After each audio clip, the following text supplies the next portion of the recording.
Olá, direto dos estúdios do Polo de Comunicação da Universidade Federal do Paraná está começando mais um programa Cobras e Lagartos, nosso espaço semanal para análises e críticas sem concessões a nada e a ninguém, já há 4 anos. Este é o Legítimo. Eu sou o Ney Hamilton e hoje nós estamos desfalcados. O nosso comentarista de hoje, apenas Mário Negrão, Belmiro Valverde e Hugo Mengarelli não puderam comparecer por motivos de força maior.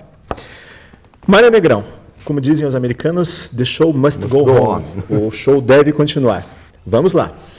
Mário, seu viés de terapeuta, a gente pode dizer que a sociedade como um todo, não apenas a sociedade brasileira, mas nós vivemos num permanente estado de medo por conta de tudo que está acontecendo, não só na nossa vizinhança, mas em todo mundo. Quer dizer, nós tivemos recentemente a notícia de que o Irã está se tornando capaz de produzir bombas atômicas e isso nos incomoda. Por que isso acontece? Olha, eu tenho... Pena que o Belmiro não está aqui para dizer que são 3, né? Mas são 3 mesmo. Vai lá. Número 1, tem o lado evolucionista disso, né? Segundo, tem o lado neurobiológico e terceiro, o lado psicológico disso. O lado evolucionista. Se você pensar bem, o estado de medo é o estado normal para qualquer criatura viva. Menos as plantas. Eu não sei se coqueiro tem medo de alguma coisa, se samambaia tem medo de coisas, mas se você olhar fora coqueiros e samambaias e bactérias, né, quase tudo quanto é criatura é regida pelo medo. Quer dizer, que existe uma coisa aqui interessante, que é a natureza imitando a arte, né? Ou seja, um sistema nervoso primitivo, digamos, subhumano, qualquer coisa que não seja humano, é regido basicamente por estímulos imediatos e pelo perigo imediato.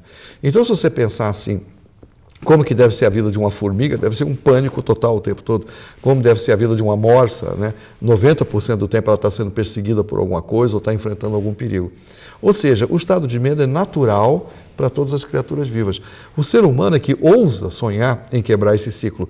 E você vê que pela evolução, a nossa sociedade está evoluindo passo a passo de tartaruga mesmo, mas um dia talvez chegue, porque eu sou um otimista, né? Talvez chegue um dia onde o medo não é mais o estímulo preponderante. Mas o medo ainda é o estímulo preponderante, eu acho, né? Porque o nosso sistema nervoso é estruturado assim. Quer ver? Nós temos, na verdade, um cérebrozinho de emergência, que é uma conexão que existe entre a amígdala, né, e o resto do cérebro inferior, quer dizer, o não córtex.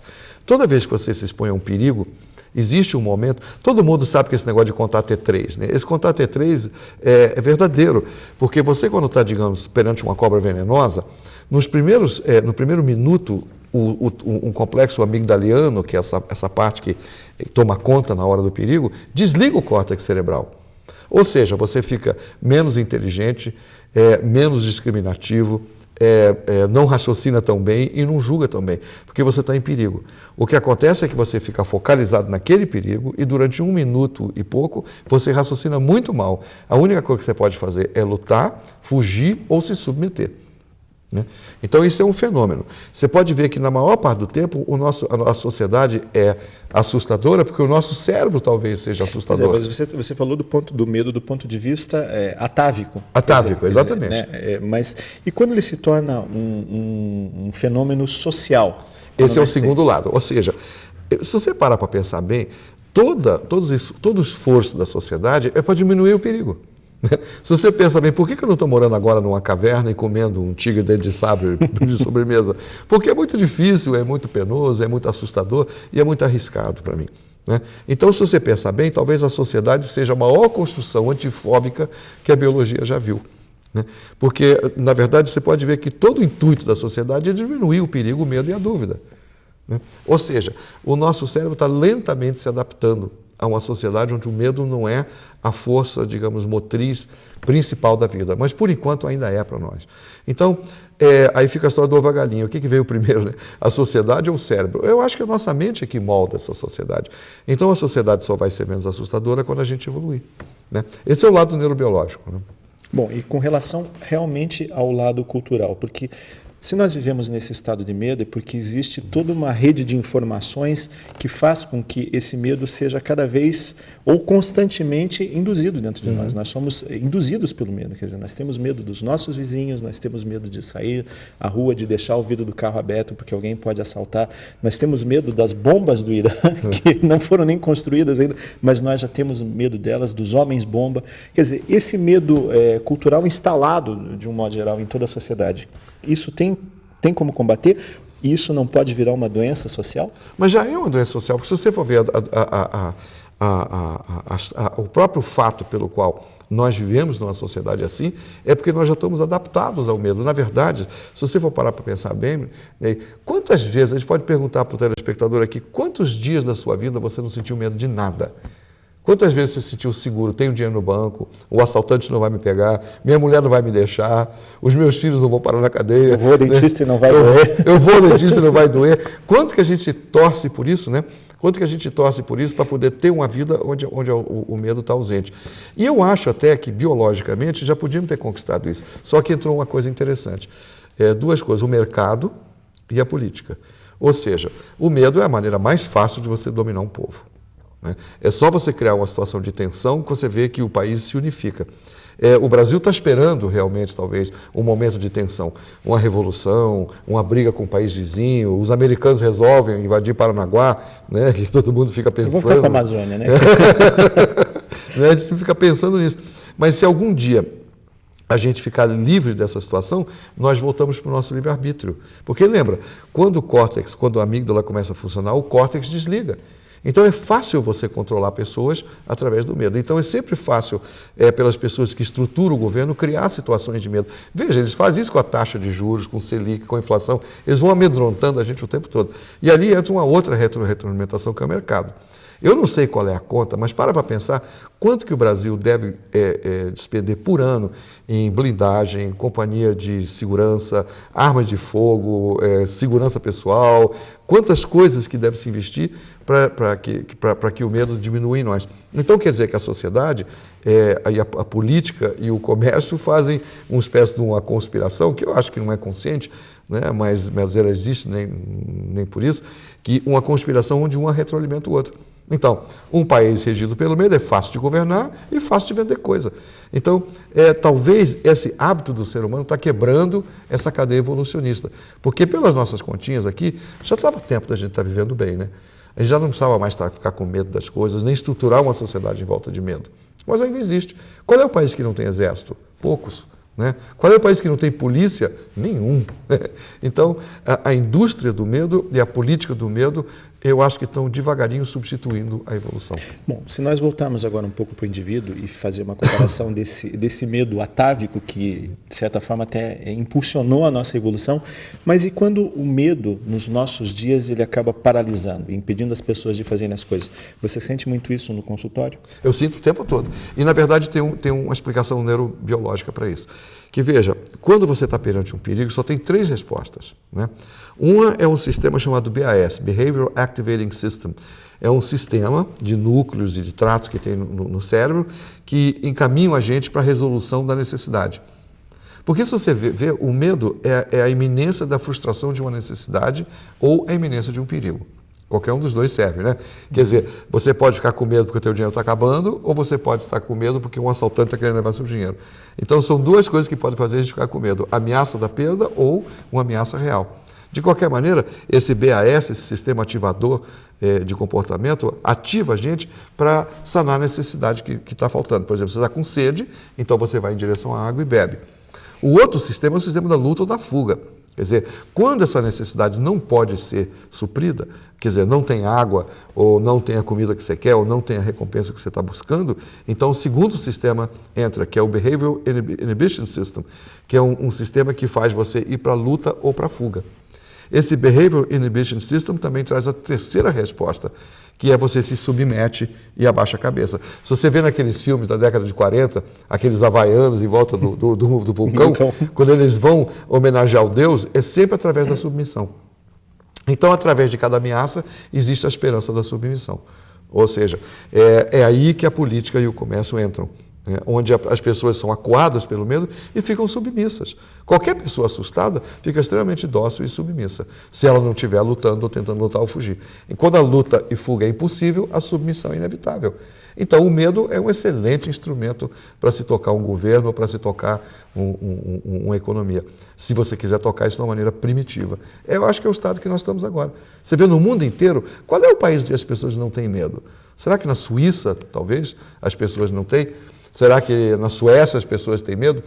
Deve ser pouquíssimos lugares. Recentemente, há alguns anos, até o primeiro-ministro foi assassinado na Suécia, num país... Quer dizer, acabou-se lá também tem medo. Então, se você for ver, onde que veio o primeiro ovo ou a galinha? É a sociedade que mantém o medo ou é a biologia? A minha aposta é que a sociedade passou por cima da biologia e agora mantém esse estado de medo porque interessa. Agora, se a gente fizer uma pesquisa sobre fobias, por exemplo, nós vamos achar fobias de A a Z. Existe fobia para quase tudo. A gente pode dizer que essa nossa sociedade está criando cada vez mais pessoas mais fóbicas, mais pessoas e com mais fobias? Interessante você abrir isso, porque o medo, a fobia, na verdade, é um medo específico de alguma coisa. Vamos olhar o lado psicológico agora. Chegou a hora do terceiro elemento. Mas tem fobias difusas também, né? Não, aí é medo. Aí é ansiedade. É só medo. Isso é ansiedade. Você viu? Qual que é a diferença entre ansiedade, fobia e medo? Medo é quando você está de frente a um perigo, uma ameaça de perda que é real. Né? Então você reage contra uma coisa que está acontecendo. Na ansiedade, o medo que você sente é difuso. Você não tem medo de nada em específico. Você está difusamente assustado. Né? Quando você tem uma fobia, você tem medo de uma situação que é presente e que é evitável. Por exemplo, uma aranha, uma cobra, qualquer coisa. E quando você está em estado de pânico, você só sente as reações físicas do medo sem ter o objeto do medo na sua frente, nem a ideia do medo. Eu já tive ataque de pânico e o mais assustador do ataque de pânico é a falta de razão que ele tem. Né? Quer dizer, ele aparece sem mais nem menos. Então, são esses três lados do medo. Eles compõem, na verdade, toda uma síndrome, que chama, toda uma composição que chama os transtornos da ansiedade. Então, a pessoa pode ficar ansiosa difusamente, aí ela está com ansiedade. Ela pode ficar com medo, ou seja, ela está reagindo contra uma coisa real, ou ela pode ter um ataque de pânico, em que ela está apenas sentindo a reação física do medo, mas não tem o objeto do medo na sua frente. De qualquer maneira, são três pessoas fáceis de ser manipuladas. Agora, a gente aprende o medo? Eu faço essa pergunta, ela tem um caminho meio tortuoso, porque se você, há alguns anos já, a indústria do medo, e não digo a indústria do medo que se fala da indústria da segurança privada, mas a indústria do medo como diversão. Nós temos hoje filmes cada vez mais violentos e que a pessoa, quer dizer, você vai ao cinema, você paga e paga caro para sentir medo. Se você vai assistir um filme como Jogos Mortais, eu não assisti, mas só o cartaz me deu muito medo. Quer dizer, na verdade as pessoas parece que sentem uma certa necessidade, ou pelo menos parcela da população, os adolescentes gostam muito disso, as pessoas pagam para sentir medo. Pegar uma montanha-russa, tem gente até que faz bungee jump. Tem dois lados disso, né?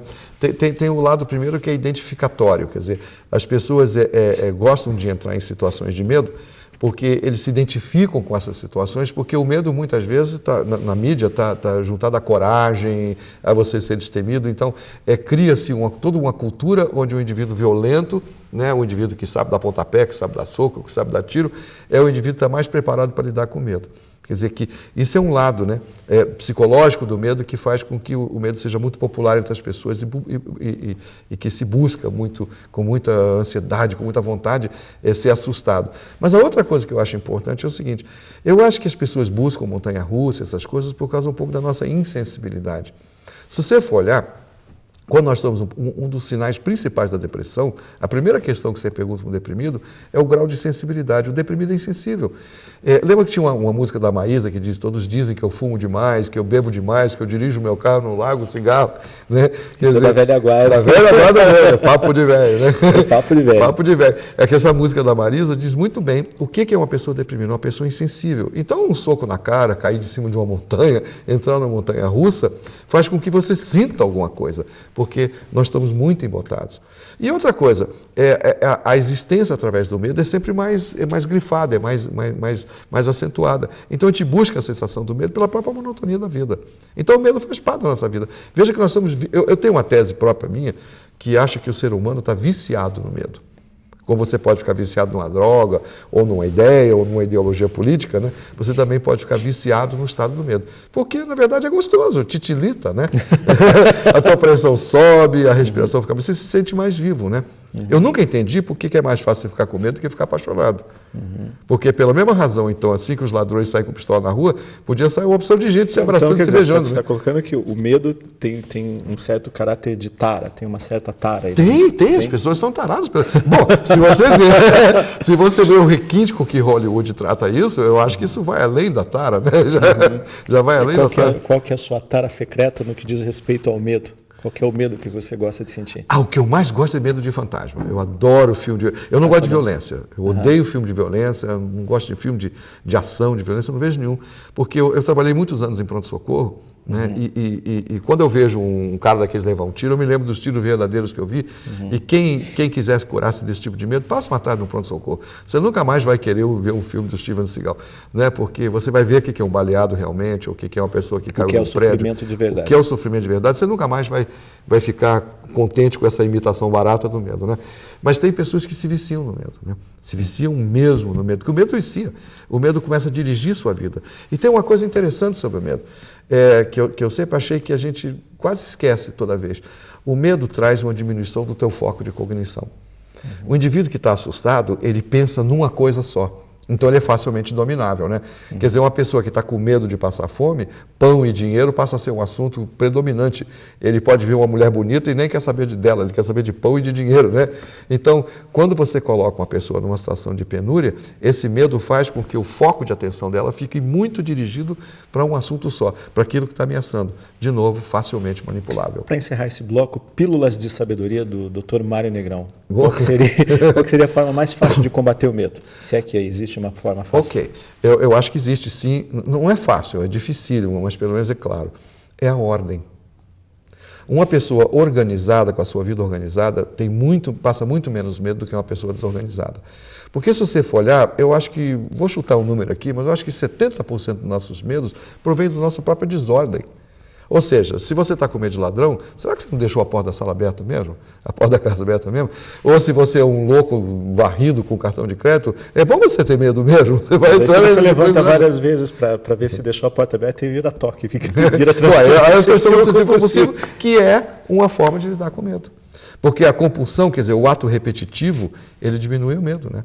Então, é uma das maneiras com que a gente tenta afastar o medo. Mas esse ato obsessivo só atenua o medo. O que combate o medo mesmo é a ordem. Uma pessoa que tem a vida em ordem tem muito menos chance de ter medo do que uma que está em vida em desordem. E se tua vida está em desordem, o medo é certo, líquido e existente. Com este conselho, então, tente organizar-se. Vamos para um rápido intervalo e já voltamos com o segundo bloco do programa Cobras e Lagartos. É só um instante.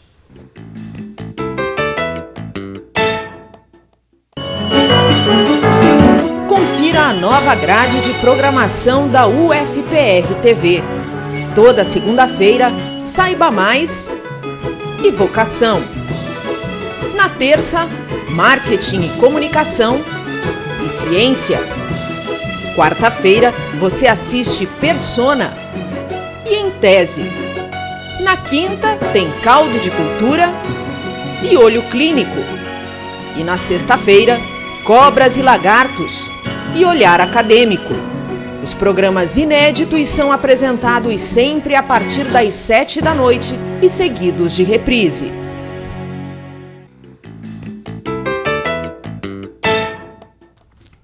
Voltamos com o segundo bloco do programa Cobras e Lagartos. Hoje nós estamos desfalcados de nossos dois centroavantes. Os lagartos. Sem os lagartos. Ficaram os cobras. Só as cobras aqui. Mas o show deve continuar. Mário Negrão, nós tivemos nessa última semana do mês de abril um fenômeno que se repete todos os anos, por mais que a mídia toque no assunto, por mais que venha avisando, e enfim, são feitas reportagens, todo mundo explora muito isso, que é a entrega do imposto de renda, que sempre aquele festival as pessoas, pelo menos 3,5 milhões de pessoas deixaram para o último dia, os escritórios de contabilidade viraram à noite para tentar fazer a declaração dessas pessoas. Isso mostra um problema que foi recentemente objeto de estudo de um psicólogo norte-americano chamado Joseph Ferrari, da Universidade de Chicago, onde segundo os estudos dele, apontam que 25% da população sofrem de uma síndrome da procrastinação, a síndrome do atraso. Quer dizer, as pessoas... Isso na sociedade brasileira parece um pouco exacerbado, né? Acho que mais de 25%. Por que as pessoas procrastinam? Por que deixam para a última hora? Isso realmente pode ser tratado como uma doença? Pode. Só que tem uma ressalva aqui, né? Que eu acho assim, nós vamos falar aqui agora da procrastinação como um dos sintomas da depressão, né? Porque é mesmo, é um dos sintomas da depressão. Mas antes disso, tem que dizer uma coisa aqui que é meio jocoso, mas também não seja verdade. Será que as pessoas não demoram para a questão de bom senso também? Que você fica pensando assim, mandar todo esse dinheiro para quê? Os companheiros lá começar a comprar, dividir entre eles tudo, e a gente fazendo bobo aqui, jogando dinheiro num poço sem fundo, né? Para mim, a minha hesitação de entregar é o seguinte, assim, será que não é mais barato eu não pagar? Mas isso não é só o imposto Acho que de renda. todo mundo pensa isso, Mas né? isso não é só no imposto de renda. Na verdade, as pessoas deixam tudo para a última hora, né? Aí vem o outro, quer dizer, isso é só uma brincadeira, né? Quer dizer, quando você atrasa o imposto de renda, pelo menos para mim, bate assim um bom senso, assim, será que eu vou dar dinheiro para minha empresa? Pô, lá vai o Valério Dutra de novo, lá vamos lá comprar Land Rover e champanhe de 15 mil reais e tudo com o meu dinheirinho que eu custei tanto a ganhar. Mas eu acho que esse é um lado mais jocoso da história. É o lado que a procrastinação, na verdade, eu acho que tem dois lados, né? Tem a procrastinação sadia e tem a procrastinação patológica. A sadia é aquela procrastinação que te dá um tempo para pensar. Né? Eu lembro assim, perguntas difíceis que as pessoas fazem para mim, eu sempre digo assim, posso te telefonar amanhã? Ou posso te passar um e-mail? Né? Aí é uma procrastinação saudável. A sabedoria popular diz o seguinte, né? Na dúvida não faça nada. Né? Exatamente. Não se mexa. Então tem uma procrastinação que é saudável. Né? Tem uma outra fase da procrastinação que também é saudável, que é uma espécie de uma revolta que nós temos interna, que faz com que a gente obriga a querer seguir o nosso próprio ritmo na vida. Por exemplo, no trânsito, né? Às vezes, hoje eu estava indo para a rádio cedinho, né? E tinha um carro na minha frente, o jeito estava procrastinando mesmo, ele estava 1 por hora e estava empatando o trânsito todo. E eu fiquei pensando assim, será que eu fico com raiva do cara e buzino ou será que eu entro no ritmo dele? Porque, na verdade, o ritmo dele é mais inteligente, né? Ele está indo um pouco mais devagar, tem menos acidente, enfim. Ele não está tão frenético quanto eu. Né? Então, na verdade, na medida que ele procrastina, ele me obriga a parar para pensar um pouco também. Quer dizer, a procrastinação saudável também é importante porque dá tempo de você pensar. Lembra no primeiro bloco do sistema amigdaliano, né? Que é interessante a gente botar esses dois temas juntos, que a procrastinação é justamente o oposto da operação do medo. Porque no medo você toma atitudes intempestivas, impulsivas. Como você não tem tempo para pensar, você reage. E a procrastinação dá tempo para você fazer reflexão. Então eu podia substituir esse termo de procrastinação saudável por reflexão, período de reflexão. Agora, existe a procrastinação doença. Né? A procrastinação doença é um dos sintomas da depressão. Isso não quer dizer que todo mundo que procrastina está deprimido. Mas isso quer dizer que quem procrastina te dá vontade de ver os outros elementos que compõem a síndrome depressiva para ver se essa pessoa não está deprimida mesmo ou não está. Né? Então, a procrastinação, nesse sentido, faz parte da síndrome depressiva, onde a pessoa ela adia a tarefa por duas razões. Primeiro, que ela está com confusão mental e não consegue equacionar a situação direito na cabeça. Na depressão, nos estados de confusão, a gente precisa de um tempo, às vezes, para organizar os pensamentos. Só para abrir um parênteses, o nome desse estudo é Procrastinação e Evitação de Tarefas. É exatamente isso. Quando o lado vai para o patológico, esse sistema que antes era saudável e dava tempo de reflexão, agora faz com que você evite uma tarefa. Por quê? Porque agora faz parte de uma síndrome de ansiedade ou de depressão. Ou seja, a procrastinação agora é patológica. Você está evitando a tarefa porque você não está conseguindo juntar suas forças mentais para resolver a tarefa. Então, é importante, primeiro, quando a gente procrastina, fazer essa distinção. Agora, isso conserta no consultório? Claro que sim. Claro que sim. Porque quando a pessoa ela melhora o estado depressivo dela, a procrastinação tende a diminuir bastante. Né? Que a procrastinação, na verdade, na minha experiência de clínico, uma pessoa procrastina enquanto está deprimida porque não tem energia. A pessoa fica sem energia. Eu já fui deprimido, né? Já tive deprimido na vida. E eu já senti, né, em momentos que eu tinha uma vontade enorme de executar uma tarefa, mas não tinha a menor energia para aquilo, não tinha a menor força para aquilo. Então, eu adio, eu passo para amanhã, para depois da manhã. Então, a procrastinação ela faz parte de uma síndrome onde você não tem organização mental suficiente para executar a tarefa e não tem energia suficiente para executar a tarefa. Então, aí a procrastinação passa a ser patológica. Mas como é que é o processo de instalação desse comportamento, se é que a gente pode chamar de um comportamento? Isso vai se instalando de que forma? Ou isso pode ser aprendido também? É aprendido na vida. Porque se você vê, animais não procrastinam, animais refletem. Né? Quando eles estão se enrolando em volta de alguma coisa ou de alguma tarefa, é porque, na verdade, existe uma razão para aquilo. Né? Não é porque eles estão doentes ou estão confusos, é porque a situação exige que eles façam um período de reflexão mesmo. Né? Agora, no homem, quando é patológico, não. A gente vê, na verdade, a procrastinação, assim, quando eu olho como clínico, né, eu vejo até como um fenômeno de autodestruição. Porque na medida que você começa a evitar tarefas, né, e às vezes essa evitação de tarefa é surpreendente. Eu já vi pessoas que têm o dinheiro para pagar a conta do telefone no bolso e não pagam. Né? Deixa a coisa ir para o pau, deixa o telefone desligar, deixa o juro vir, né? Porque eles só conseguem se movimentar com esse tipo de estímulo. E também nunca ouviram falar no débito automático. Bom, débito automático é bom quando você tem dinheiro na conta, né? Quando você não tem dinheiro na conta, não adianta nada. Agora, eu perguntei se isso é aprendido, porque é muito comum a gente ver esse tipo de comportamento em adolescente. O adolescente parece que é um procrastinador de carteirinha, né? É porque, na verdade, ali a procrastinação entra num outro lado, né? Que é o lado político, ou seja, o lado simbólico ou metafórico. A procrastinação, ou que a gente podia chamar em greve de operação tartaruga, né? É uma maneira de você lançar um protesto. E o adolescente está sempre preocupado em que as pessoas mandem nele ou deixam de mandar nele, né? O adolescente tem uma resistência, uma rebeldia inata a qualquer tipo de sistema ou ordem ou ideia que tira ele do ritmo dele. Então, na verdade, a procrastinação do adolescente é uma questão de desenvolvimento, em que ele aprende a ser regido não pela vontade dele, pelo princípio do prazer que está embutido dentro dele, mas sim pelas necessidades em volta. Isso é uma coisa que tem que ser aprendida, né? Tem que ser aprendida. Porque quando ele procrastina, na verdade, ele está passando uma mensagem para o mundo. Eu vou fazer, mas do meu jeito. Que, na verdade, você vê, né? Quem já teve filho adolescente sabe muito bem. Que ele não diz assim, papai, não vou fazer. Diz assim, papai, deixa eu fazer do meu jeito. Pô, mas o teu jeito tem que ser assim, né? Tem que ser esticar. Não, é só assim porque você está pressionando ele. Se você para de pressionar, então ele às vezes nem procrastina. Mas até que fase que essa procrastinação adolescente pode ser considerada normal, quer dizer, faz parte do processo de evolução, de crescimento do adolescente? Até que idade, mais ou menos? Olha, até o momento que ele consegue expandir o que você podia chamar do horizonte temporal dele. Ou seja, o adolescente procrastina muitas vezes porque ele tem um horizonte temporal muito curto. Ou seja, ele só consegue segurar um plano na cabeça por 3 ou 4 meses. Uma criança de 9, 10 anos de idade segura uma ideia na cabeça no máximo 48 horas.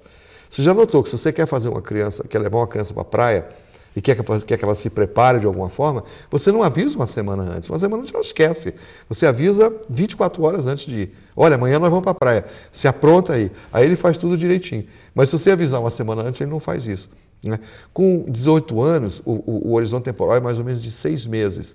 Por isso que um vestibulando consegue se preparar melhor, às vezes, entrando no meio do ano, né, fazendo meio semestre de cursinho, do que fazendo o ano inteiro. Porque no ano inteiro ele vai ficar na porta do cursinho batendo papo com os amigos. Ele só vai estudar mesmo do segundo semestre em diante. Porque ele só consegue visualizar uma tarefa que acontece daqui 6 meses. Um homem maduro, uma pessoa madura, compra uma casa por 20 anos, casa com alguém por 40, 50 anos. Quer dizer, uma pessoa madura consegue lançar planos adiante. Ou seja, muitas vezes o que a gente chama de procrastinação no adolescente nem é propriamente uma procrastinação, é um horizonte curto. Ele só consegue raciocinar até aquele ponto, né? Se você dá uma tarefa mais longa para ele simplesmente desiste. Ele não consegue ver a importância disso. O adolescente também tem esse problema de procrastinar porque ele tem um sistema de importância e de valores que é só dele.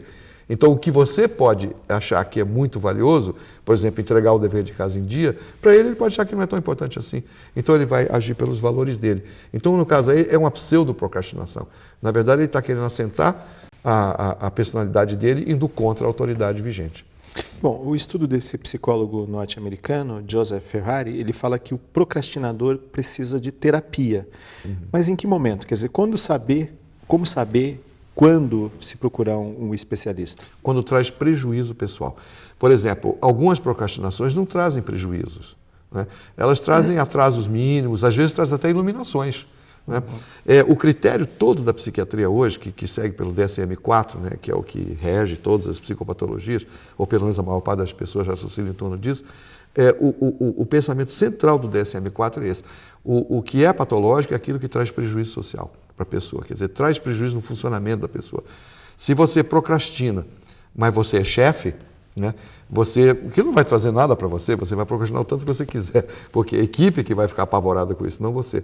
Mas se você é da equipe e não é o chefe, aí a procrastinação vai te atingir muito. Então isso quer dizer que o indivíduo, quando ele está procrastinando, na verdade, ele está fazendo muitas coisas ao mesmo tempo, né? Ele está fazendo um statement político, ele está fazendo um statement evolucionista, ele está fazendo um statement do desenvolvimento dele, ou ele está atingindo uma patologia. A melhor maneira de você combater a procrastinação patológica é primeiro provar para a pessoa que aquela procrastinação traz prejuízo. Olha, durante muito tempo na minha vida, eu pagava muita conta atrasada, né? Porque eu era desatento, era jovem, não ligava para nada. E o que me educou um dia foi o dia que eu fiz a conta dos juros que eu pago. Né? E quando você faz a conta do juro com a pessoa, você já notou que a tua procrastinação te custou esse ano um Corsa? O quê? Você só de procrastinação, você já gastou já jogou 20 mil reais fora em juro. Isso geralmente acorda o sujeito. Quando ele vê que ele pagou pela procrastinação dele. Mas enquanto ele não vê isso, ele não entende que está procrastinando. Ele acha que está sendo bacana. Bom, a gente falou sobre a procrastinação como um problema individual, mas e quando ele vira um valor cultural? Essa pesquisa feita por esse psicólogo norte-americano, ela foi feita em alguns países aqui da América Latina e da América do Sul. O Brasil não fez parte do estudo, mas sim o Peru e a Venezuela. Mas a gente tem essa sensação de que no Brasil realmente as pessoas não dão muita bola para isso. Quer dizer, o horário, você marca um compromisso, é mais ou menos às 10 horas, normalmente muito mais do que menos, sempre o compromisso é para as 10, mas ele começa às 10h15, 10h30, solenidades oficiais, enfim, tudo. Parece que é uma coisa que funciona mais ou menos no horário, é a programação de televisão, né? Até a novela das 8 começa às 9, né? A novela das 8 tem um programa de entrevista que é para começar, que é 11h30 e começa às 1h da manhã. O nome do programa é 11h30, mas ele começa de madrugada. Mas horários de voos, quer dizer, porque existem alguns padrões internacionais a serem seguidos, mas o brasileiro, culturalmente, parece que é um procrastinador de carteirinha também. Por que isso? Por exemplo, se você já morou na Europa, nos Estados Unidos, sabe que os americanos, os europeus dão um valor Ficam muito... doentes com a gente com essa coisa. Isso soa sempre como uma ofensa para eles. Por que nós temos essa âncora procrastinadora amarrada na nossa cintura? Olha, tem um lado que é lógico e tem um lado que não é. Tem um lado que eu acho que é bastante lógico, que diz o seguinte, que você vê isso muito no Nordeste, principalmente na Bahia, né? Onde as pessoas conseguem, por exemplo, aparentemente ser lentas e moles, mas é o terceiro PIB do país, né? Quer dizer, alguma coisa dá certo ali. Né? Então, o que eles dizem lá, o argumento dos latinos com o brasileiro, é um argumento inteligente até, que diz assim, você pode resolver seus problemas seguindo um ritmo natural, seguindo o ritmo do sol, né, do dia e da noite, seguindo o respeitando a temperatura que sempre é muito quente lá fora. Né? Você rege-se pela natureza, como os animais fazem. Isso faz sentido. Né? Isso faz sentido sim. Só que às vezes a sociedade fica tão complexa que a gente se afasta dessa nossa naturalidade e faz mal para a gente. Né? E os baianos provaram, né, que eles conseguem fazer as coisas lentas, não tem muita pressa, não ficam neuróticos e nem tão pouco a Bahia tão atrasada assim. Dos países nordestinos, né, de longe o mais adiantado, e é o único estado do Nordeste brasileiro que tem um PIB positivo, né? Porque todos os outros estados do Nordeste têm um PIB negativo. Então você vê que alguma coisa está sendo feita certa lá, não pode estar tão errado. Né? Isso é um lado bom. Por outro lado, eu acho um sinal de protesto que o brasileiro tem, de uma maneira geral, contra a cultura norte-americana e a cultura do hemisfério norte. Você está entrando nessa teoria da conspiração. Eu acho que é mesmo. Não é bem uma conspiração consciente, mas é uma coisa que o brasileiro é naturalmente rebelde, né? E uma das coisas que a gente rebela é contra o controle. Porque, como a gente falou, o medo controla as pessoas. Quando você procrastina, você está dizendo, você não vai me controlar. Né? Então, esse é o lado saudável nosso, né? O outro lado que não é saudável é que a gente aproveita de toda essa teoria para ficar só preguiçoso e vagabundo mesmo. Né? Que aí, de novo, qual que é a diferença? Prejuízo social. Se você vai na Bahia, todo mundo fala mole e anda devagar, mas o PIB está bom, então não traz prejuízo social. Então aquilo não é procrastinação, aquilo é sabedoria de vida. Mas se você vem aqui, né, e vê um estado, como não vou mencionar, dos estados aqui do Sul, que andam devagar e o PIB é uma porcaria, né? Então você vê que ali... Andam rápido e andam rápido e o PIB ainda é ruim, né? Então quer dizer que aqui nesse momento a procrastinação ficou patológica. De novo, volta aquele conceito, né? O que faz a coisa ser saudável ou não saudável? Prejuízo. Se traz prejuízo pessoal e prejuízo social, é patológico. Se não, é simplesmente uma característica da personalidade da pessoa ou da sociedade. Bom, o terapeuta Mário Negrão falou sobre a procrastinação, mas o cidadão Mário Negrão tolera a procrastinação? Eu odeio. Se bem que eu posso confessar muitos momentos procrastinatórios da minha vida, uns muito deliciosos, né? Tem uns que são deliciosos mesmo, quando você faz alguém esperar, ou quando... para prazer, por exemplo, procrastinação de prazer é muito bom. As mulheres sabem disso há muito tempo, né? Que aquele sexo prometido de manhã e cumprido à noite traz uma força muito maior, né, do que aqueles rompantes de madrugada que, né, são gostosos, mas não vão tão longe assim. Quer dizer, se você procrastina o prazer, às vezes ele fica mais forte. É por isso, né, que já é de praxe a noiva deixar o noivo esperando no altar. Né? Exatamente, para ficar uma tensãozinha melhor. Mário, obrigado. Telespectador, muito obrigado pela sua presença. Por hoje, o programa Cobras e Lagartos fica por aqui. Se você tem comentários, críticas ou sugestões, escreva para a gente. O nosso e-mail é cobraselagartos, tudo junto, @ufpr.br. Obrigado pela sua audiência. Até a nossa próxima edição com o Belmiro Valverde e com o Hugo Mengarelli. Até a próxima semana.